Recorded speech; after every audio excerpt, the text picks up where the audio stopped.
아멘. 네, 오늘 본문의 말씀 가지고 두 주인을 섬길 수 없나니라는 제목으로 말씀의 은혜를 좀 나누기를 원합니다. 오늘 본문 말씀은 예수님의 비유 중에 대표적으로 제일 어려운 비유로 꼽히는 말씀입니다. 다른 복음서에는 없고 누가복음에만 등장하는 이 불의한 청지기 비유인데 많은 분들이 이 본문을, 이 비유를 너무나 어려운 난해한 비유로 생각을 합니다. 그 이유는요, 엄밀히 봐도 그래요. 예수님이 누가 봐도 도덕적으로 분명히 나쁜 행동, 악한 행동을 했는데 지혜롭다고 칭찬하고, 그리고 또한 신자들에게 그런 점을 본받으라고 말하는 것처럼 여겨지기 때문입니다. 혹시 지난주에 이제 저희가 주보가 한 주 전에 설교가 나가잖아요. 이 본문을 먼저 읽어보시거나 말씀 연구하신 분들은 이번 주에 제가 이 말씀을 어떻게 해석하는가 되게 궁금하셨을 겁니다. 저도 이 말씀을 잘 해석하기 어려웠어요. 아무튼 다시 생각하고 되뇌이고 여러 번 묵상하면서 오늘 주신 말씀을 준비했습니다. 아무튼 오늘 이 비유 속에 숨겨져 있는 주님의 마음과 뜻을 한번 찾아보길 원합니다. 먼저 이 비유의 내용을 정리할 필요가 있을 것 같아요. 이 비유는 불의한 한 청지기가 있습니다. 이 청지기가 주인의 것을 낭비한다는 소문이 주인이 듣게 됩니다. 그래서 주인이 그 청지기를 불러다가, 야, 너 이제부터 그만해. 오늘까지만 정리하고 다른 사람에게 인수인계하고 빠져. 너 이제 끝. 그렇게 주인에게 해고되자 청지기가 앞으로 어떻게 살아야 될까? 이게 땅파장이 노동이 되죠. 노동을 하려니까 힘이 없고, 남한테 얻어먹고 살자니까 빌어먹으려니까 부끄럽고 방법이 없겠다 생각했는데 어떻게 해요? 주인에게 빚진 자들을 불러다가 자기 마음대로 탕감해 주는 거예요. 100 빌렸어? 100만 원 빌렸어? 50. 아니 100불 빌렸어? 80. 뭐 이런 식인 거예요. 마음대로 자기가 탕감해 줍니다. 그렇게 탕감해 줬는데, 그렇게 탕감해 줌으로 나는 이제 그 사람들이 깎아줬으니까 그 사람들이 나를 대접하겠다는 생각으로 일반 사람들을 보기에는 너무나 나쁜 짓을 하죠. 근데 그때 가서 반전이 일어납니다. 그런 나쁜 짓을 했는데 주인이 뜬금없이 지혜롭게 했다고 칭찬하고, 작은 것에 충성된 자가 큰 것에도 충성된다 라고 하시면서 마지막으로는 하나님과 재물을 함께 섬길 수 없다는 말로 이 비유는 끝이 나게 됩니다. 사실 인간의 윤리나 생각으로는요, 이 말씀 잘 이해가 안 됩니다. 사실 말이 안 되는 이야기예요. 그러니까 이 비유를 듣고 바로 이어지는 14절 보면 바리새인들이 비웃어요. 그럴만해요. 말도 안 되는 이야기잖아요. 생각해 보십시오. 여러분, 소위 말씀의 은혜를 받았다라고 말할 때 어떤 것을 은혜 받는다고 이야기하나요? 단순하게 말씀의 은혜를 받았다라고 할 때 그 말씀, 언어의 은혜를 받는 게 아니라 그 말씀에 담겨 있는 의미를 통하여 은혜를 받았다라고 이야기합니다. 즉, 말씀은 의미로 우리에게 다가오고 우리 삶에 적용될 때에 말씀이 생명이 되는 거잖아요. 그러니까 성경을 읽는다고 할 때 단순히 글자 개수를 많이 읽었다, 이게 중요한 게 아니라 그 말씀 속에서 의미를 찾아내고 발견하는 것이 너무나 중요합니다. 이게 오늘 본문도 마찬가지예요. 겉으로 보는 글자의 의미, 글자의 뜻이 아니라 그 인간 윤리라든지 인간의 경제 개념으로 보는, 외형적으로 보는 그것이 아니라 하나님이 그곳에 숨기고자 하는, 그곳에 전달하고자 하는 의미가 뭐냐는 거예요. 그 속에 담겨있는 정말 그 주인의 진심이 무엇인지를 한번 생각해 봐야 된다는 겁니다. 그럴 때에 이 말씀은요, 우리에게 새로운 의미로 다가오게 됩니다. 오늘은 이 말씀에 들어있는 새로운 의미를 한번 찾아보기를 원하는데, 제가 찾은 두 가지를 의미를 한번 찾아보기를 원합니다. 첫 번째는 뭐냐? 청지기는 주인의 것이 자신의 것이 아니란 걸 깨달았어요. 우리가 읽어볼까요? 시작! 청지기는 주인의 것이 자신의 것이 아님을 깨달았습니다. 한 번 더 읽겠습니다. 청지기는 주인의 것이 자신의 것이 아님을 깨달았습니다. 우리 2절 말씀 읽어보겠습니다. 시작!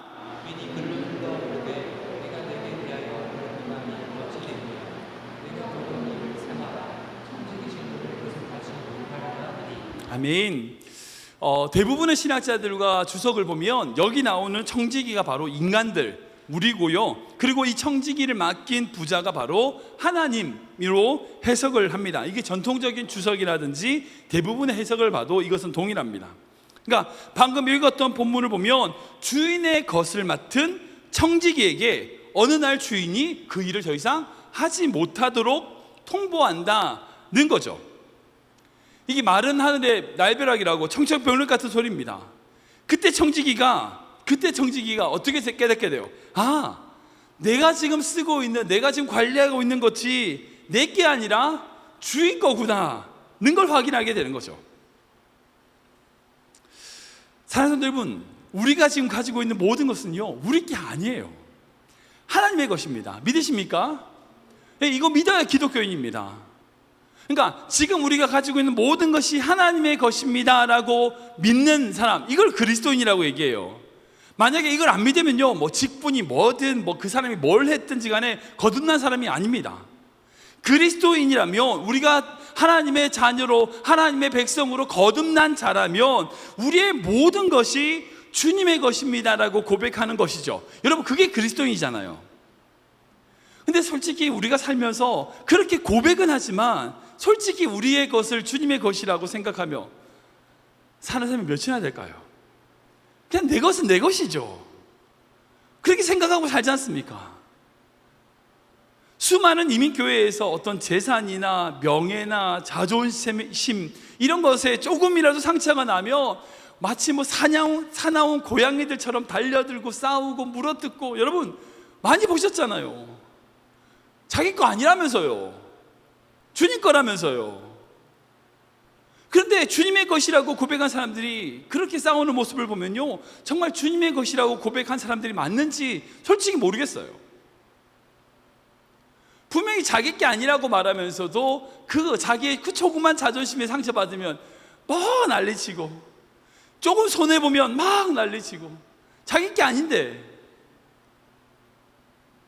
오늘 본문의 청지기는요, 주인의 것을 마치 자기 것처럼 행동했어요. 그러니까 주인의 뜻이 아닌 자기의 뜻대로 낭비하고 탕감도 하고 이런 행동을 했다는 거죠.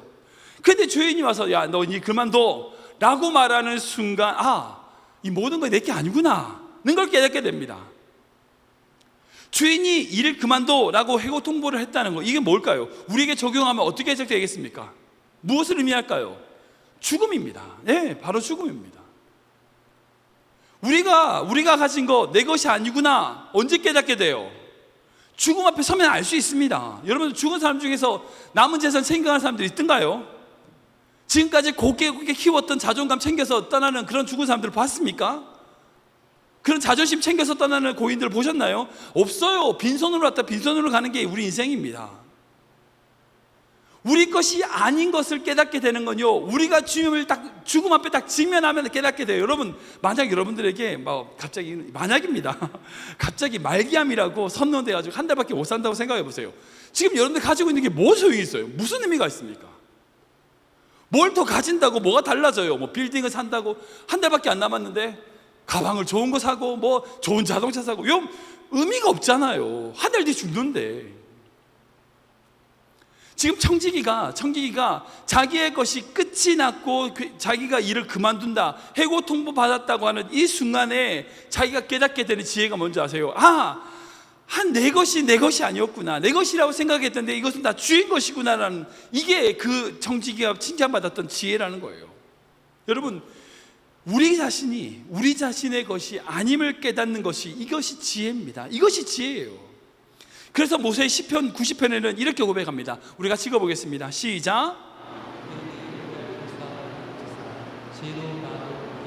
아멘. 우리 나를 계수하는 것을 가르치십시오. 이게 바로 뭐예요? 지혜로운 마음이라는 거예요. 지혜로운 마음은 우리의 마지막을 생각하며 사는 것입니다. 그리고 우리에게 맡겨진 것을 우리 것이 아니다는 것을 깨닫고 사는 것이 지혜라는 거예요.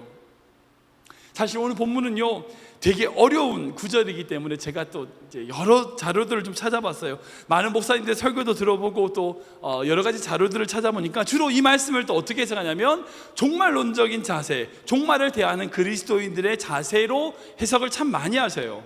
분명히 맞습니다. 아까 제가 말씀드린 것처럼 우리가 끝날 날이 되면, 우리의 끝이 보이면 우리가 가지고 있는 것이 누구의 것인지 알게 되는 것처럼, 우리가 종말론적인 가치관과 종말론적인 삶을 살아갈 때에 믿음의 삶을 살 수 있다라고 해석하는 것이 맞습니다. 그것이 전제입니다.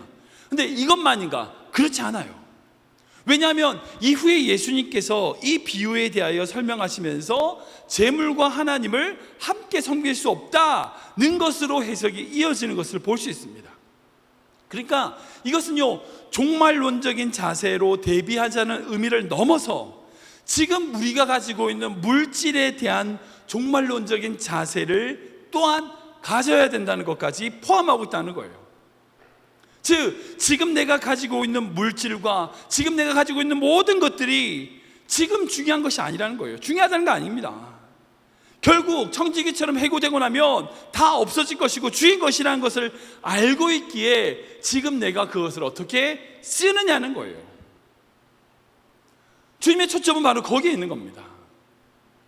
사랑하는 여러분, 우리가 주님의 것이라면, 그리고 우리가 지금 있는 모든 것들이 주님의 것이라면 우리에게 이 믿음이 있어야 돼요.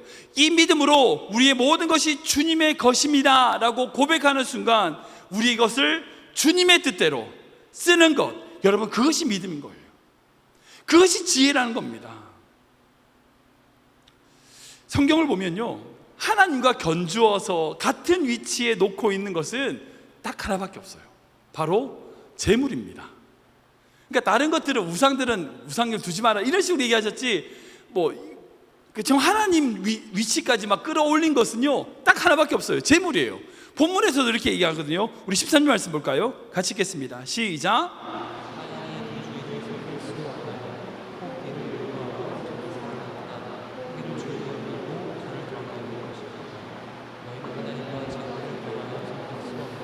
아멘. 이것은 우리에게 둘 중에 하나를 선택하라 라고 하시는 말씀이에요.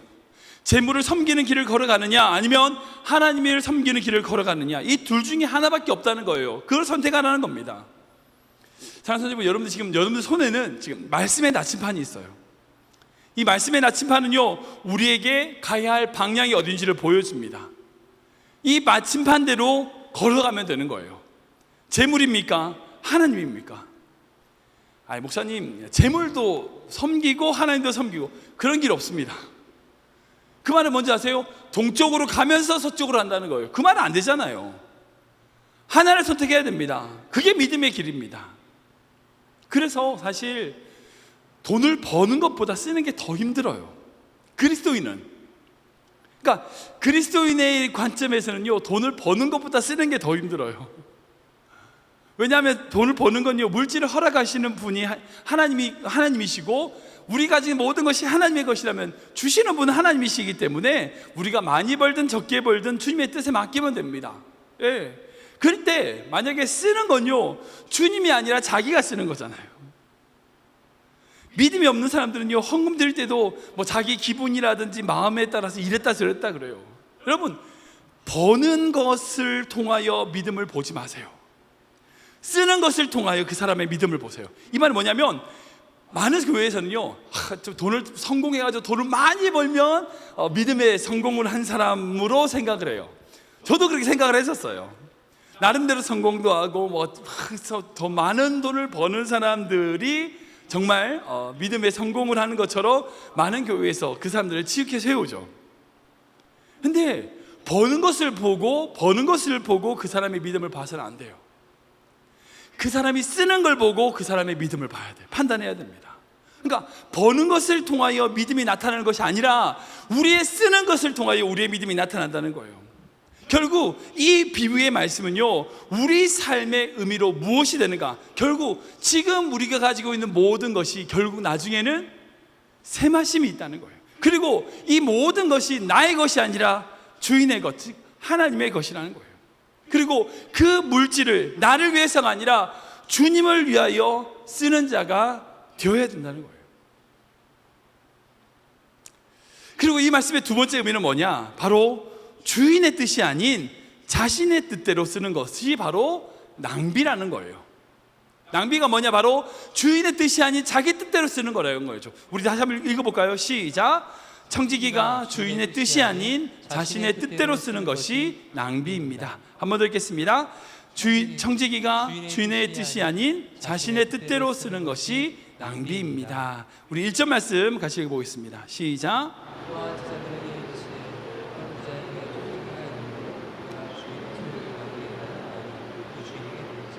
아멘. 이 비유는 약간 어렵다고 몇 차례 말씀드리지만 이 본문은 이해가 잘 안 되는 부분이 바로 만약 이 본문을 세상적인 윤리나 경제적인 관점에서 이 종을 보면 이 돈 나야 되는 거예요.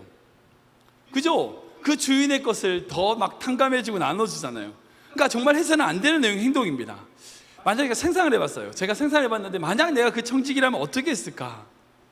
그 주인에게 빚진 사람들을 불러다가 그 전보다도 더 높은 이자를 내게 만들고, 이게 갑을관계잖아요. 이게 돈을 빌린 사람하고 돈을 빌려준 사람이니까, 그리고 돈 빌린 사람들은 이 사람이 잘렸는지 안 잘렸는지 모르니까 어쨌든 아직까지는 갑이야. 그러니까 이 을에게 이자를 더 물리든지 뭐 닥달을 해가지고 어떻게든지 주인의 재산을 더 불리게 만드는 거죠. 그리고 주인에게 자비를 구하는 것이 차라리 낫지 않을까는 생각을 하게 돼요. 분명히 주인이라는 분은 이제 재물도 많으니까 힘이 있는 사람이니까 내가 이 사람의 재산을 손을 끼치고 나가면 또 해코지 당할 수 있잖아요. 그런데 이 종은 어떻게 합니까? 탕감해줘요. 뭐 거의 50%를 깎아주고 빚진 거에 한 20% 50%를 막 깎아주는 거예요. 주인은 그런데 그런 종의 행동을 보면서 청지기가 잘했다고, 일을 지혜 있게 하였다고 말씀하고 있어요. 생각의 지혜가 아니라 일을 지혜롭게 했다고 이야기하고 있습니다. 근데 이 말씀을 이해하려면 방금 읽었던 1절이 어떻게 시작되는지 보면 알 수 있어요. 1절이 아까 어떻게 시작됐죠? 처음에 맨 처음 등장하는 단어가 뭐였어요? 또한이었어요. 또한. 1절 띄워주시겠어요? 또한으로 시작돼요. 또한 제자들에게 이르시되, 여러분 우리가 지금 읽었던 이 누가복음 16장 바로 앞에 있던 15장에는 어떤 이야기가 들어있습니까? 이게 그러니까 여기 또한은 한글 성경에 있지만 영어에 없잖아요. 헬라어 성경에는 영어에는 빠졌지만 헬라어 성경에는 있습니다. 대라고 하는 접속사가 반드시 들어있어요. 즉 또한 이어서 제자들에게 이르시되 라고 되어 있어요. 근데 이 15장에 뭐가 있어요? 우리가 지난주 2주 동안 나눴던 세 가지 비유가 있었죠. 기억나시죠? 첫 번째는 잃어버린 양, 두 번째는 잃어버린 동전, 세 번째는 잃어버린 아들. 요 세 가지 비유가 누가복음 15장에 등장을 합니다. 그리고 16장에 또한 하면서 이 세 가지 비유에 이어서 말씀하시는 비유가 바로 오늘 비유의 말씀이에요. 그러니까 이 비유는, 이 불의한 청지기, 우리가 잘 이해 안 되는 이 비유는요, 앞에 세 가지의 비유를 함께 이어서 생각을 해야지만 생각이 될 수 있는, 해석이 될 수 있는 비유라는 거예요. 기억하시겠지만 이 누가복음 15장에 등장하는 이야기, 그 비유의 핵심이 뭐예요? 잃어버린 한 마리 양을 잃어버렸는데 어떻게 합니까? 91마리를 그냥 두고 한 마리를 찾아요. 차라리 그냥 그 한 마리 버리고 91마리 지키는 게 안전하잖아요. 경제적으로 맞잖아요. 근데 그 91마리를 두고 한 마리를 찾아요. 그리고 찾았다고 어떻게 해요? 친구들 불러서 잔치를 벌려요. 원래 내 건데 내 거 잊어버렸다 찾았다고 잔치를 벌려요. 잃어버린 동전의 비율은 뭡니까? 한 드라크마, 이게 한 20불 정도의 가치인데 20불짜리 하나 잊어버렸다고 막 집을 막 다 뒤져가지고 찾아내고 결국 어떻게 해요? 20불짜리 지폐 찾았다고 100불 쏘는 거예요. 사람들 불러다 잔치하는 겁니다. 그냥 20불짜리 하나 사면 되지. 경제적으로 말이 안 되는 거예요. 잃어버린 아이들도 마찬가지죠. 자기가 물려받을 재산을 다 받아가지고 먼 나라 가서 허랑방탕하게 살다가 돌아왔는데 그 아들한테 어떻게 해요? 다 회복시켜 주잖아요, 아버지가. 그러니까 앞에 등장하는 모든 세 가지의 이유는, 그 비유는 다 뭐예요? 경제적인 가치보다 어떤 가치? 또 다른 가치가 있다는 거예요. 물질의 유무보다 더 높은 가치가 있음을 보여주는 비유들이 앞에 등장을 한 다음에 이 비유가 등장하는 거예요. 그렇다면 이 주인도 역시 자신의 잃어버린 것을 위하여 경제적인 부분에 대해 이해 안 되는 행동을 하는 인물 중에 한 사람으로 해석하는 것이 맞는 겁니다. 그렇다면 이 주인은 돈을 모으기 위해서 청지기에게 돈을 맡긴 게 아니에요. 그러니까 청지기에게 돈을 맡긴 이유가 돈을 늘리려고 맡긴 것이 아니라 이 돈으로 가난하고 힘든 자들, 빚진 자들 돌보며 살리기 위하여 그 일을 청지기에게 맡겼는데, 그 청지기가 주인의 소유를 어떻게 해요? 낭비했다는 거예요. 그러니까 여기서 낭비라는 게 뭐냐면 돈을 잃어버려서의 낭비가 아니라 주인의 뜻이 아닌 자기의 뜻대로 쓴 낭비라는 거예요. 여기에 불순종이 있습니다. 낭비는요 결국 불순종이에요. 그래서 결국 주인의 뜻은 뭐예요? 그 물질로 다른 사람들을 살리는 일을 하는 것이 바로 주인의 뜻이라는 거예요. 그러니까 그 청지기가 해고되면서 그렇게 탕감을 해주는 것이 이 주인의 마음에는 흡족하게 되는 거죠. 결국 주인의 뜻은 우리에게 맡긴 그 물질로 뭘 사라는 거예요? 물질을 사라는 게 아니에요. 사람을 사라는 거예요. 세상은요 물질을 가지고 물질을 사요. 그러니까 돈이 돈을 벌어요. 그게 원칙이에요. 왜냐하면 돈을 많이 가진 사람이 그 돈으로 또 다시 돈을 벌죠. 그게 세상의 법칙이에요. 그래서 고리업도 하고요, 또 뭐 빌딩을 사서 무슨 임대료도 받고 뭐 돈을 넣어가지고 이자도 받고 그렇게 합니다. 그러니까 돈이 돈을 버는 거예요. 근데 그리스도는요 물질을 사는 게 아니라 물질로 사람을 사는 거예요. 그게 그리스도인이라는 거예요. 그게 하나님의 뜻이라는 거예요. 그것이 우리에게 하나님이 주신 물질을 주신 이유라는 거예요. 그래서 9절 말씀에 이렇게 얘기합니다. 같이 읽어보겠습니다. 시작.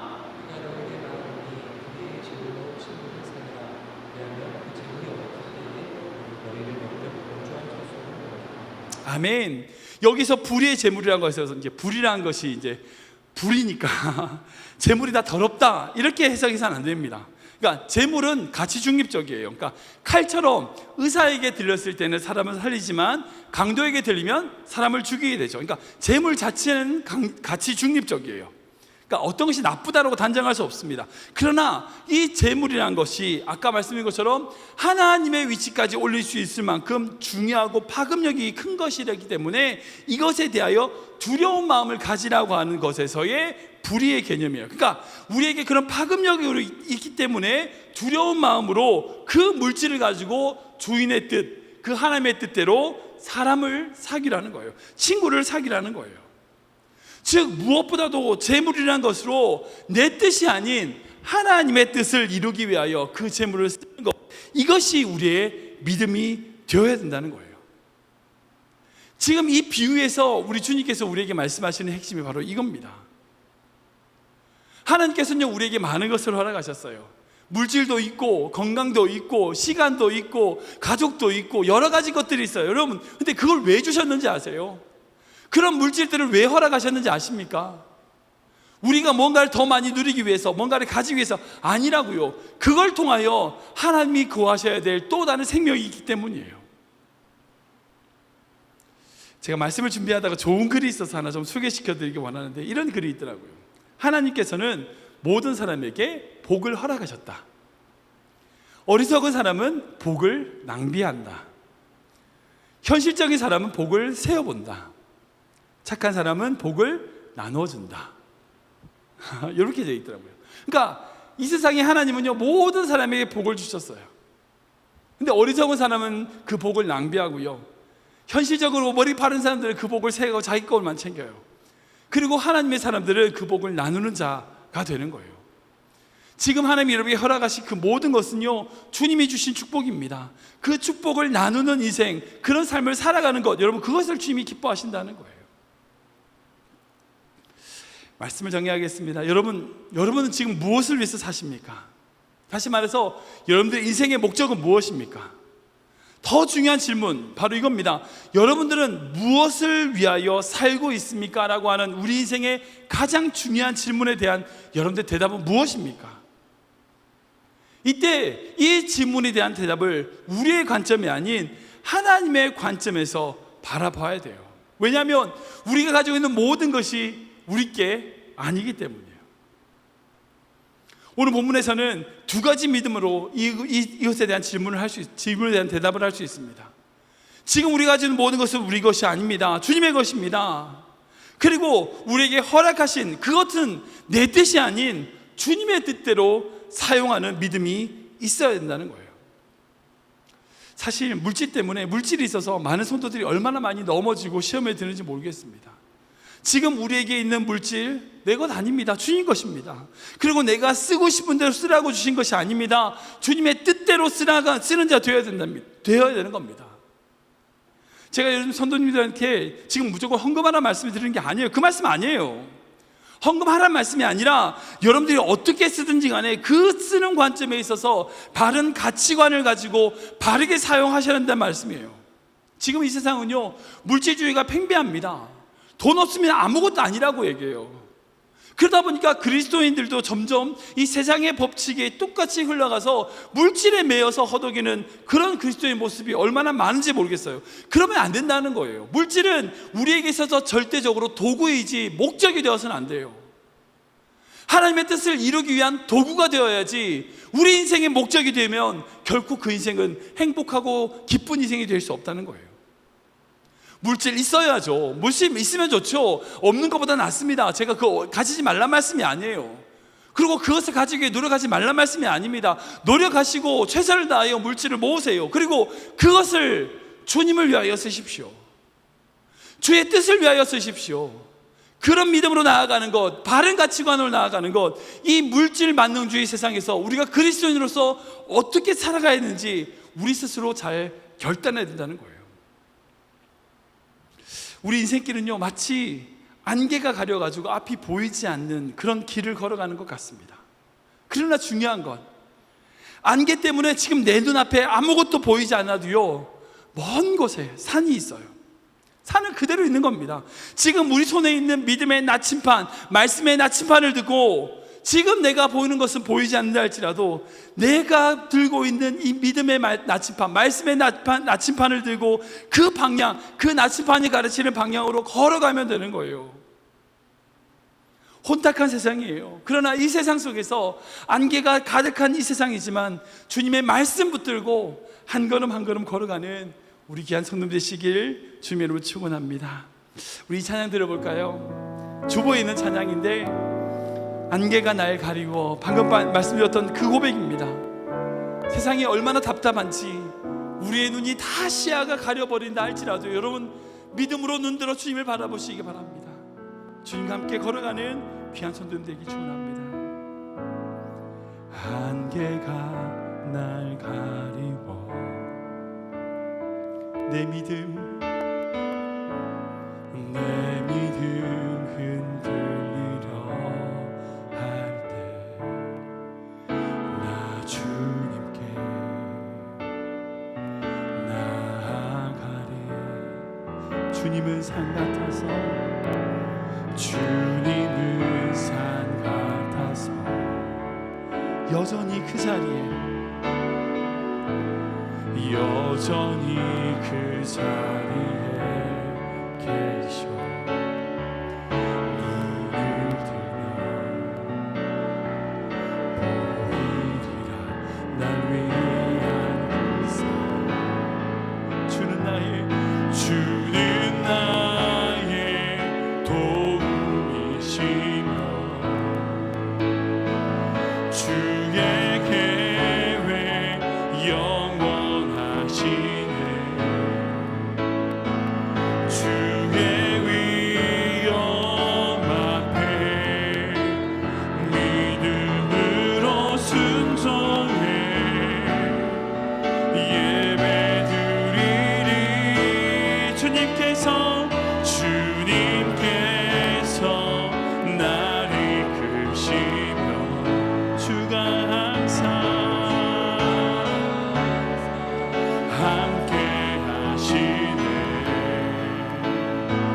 주의 사랑 안에 믿음으로 순종해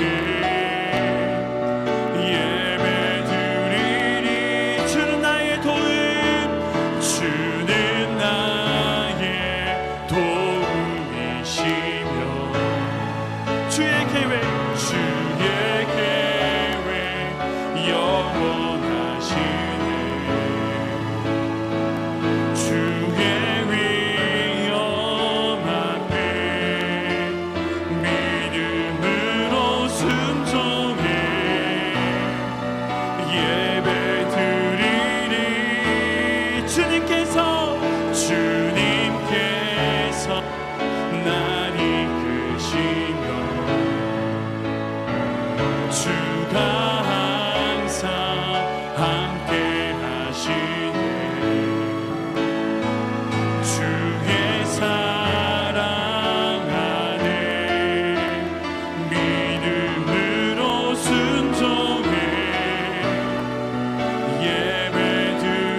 사랑의 주님, 오늘 말씀으로 우리에게 귀한 은혜를 허락하시니 감사합니다. 지금 우리에게 있는 모든 것이 주님의 것임을 고백합니다. 믿음으로 주님께 올려드리고 주님의 것을 도적질하는 잘못된 믿음의 길을 걸어가지 않게 하여 주시옵소서. 또한 주님의 것임을 고백한다면 주님의 뜻대로 사용하는 지혜도 허락하여 주시옵소서. 그러나 이 악한 세상, 물질주의로 가득한 이 세상에서 우리의 가치관이 흔들리고 불안하게 하고 마음을 졸이게 합니다. 모든 것 주님께 맡기게 하시고 주님의 뜻대로 우리의 인생을 올려드리는 저희들 되게 하여 주시옵소서. 특별히 우리 사랑하는 우리 자녀들이 믿음으로 주님의 뜻 안에 거하게 하시고 주님이 기쁘게 사용하시는 청지기들 되게 하여 주시옵소서. 우리 교회도 그런 교회 되게 하시고 이 지역과 세계 열방을 위하여 맡겨진 사명 감당하는 청지기와 같은, 주님이 기뻐하시는 청지기와 같은 교회 되게 하여 주시옵소서. 예수님의 이름으로 기도하옵나이다. 아멘.